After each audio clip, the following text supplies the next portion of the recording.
in collaborazione con Glam Vision e CAF ACLI. Tragedia della Marmolada, un paziente è stato dimesso, 7 i ricoverati. A oggi 7 le vittime accertate, scendono a 5 i dispersi. Intanto portate in quota strumentazioni per monitorare i movimenti del ghiaccio. La quarta vittima ufficialmente riconosciuta è Liliana Bertoldi, 54 anni, di Levico Terme. Il sindaco lascia un vuoto enorme. Aveva compiuto gli anni 2 giorni fa e da poco era diventata nonna per la seconda volta. Scomparso dopo la tragedia sulla Marmolada, Davide Carnielli è vivo. Si tratta del paziente trentino ricoverato a Treviso. L'annuncio dato da Luca Zaia, governatore della Regione Veneto. La frequenza di questi eventi sarà sempre maggiore.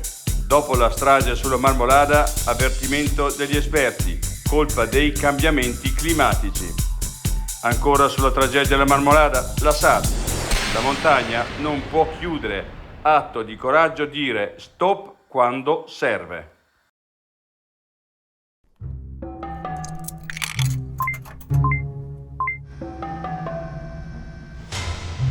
No.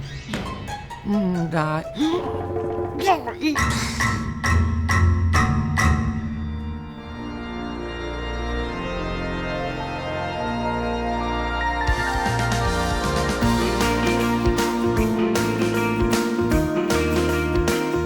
CAF ACLI, il 730 che spacca.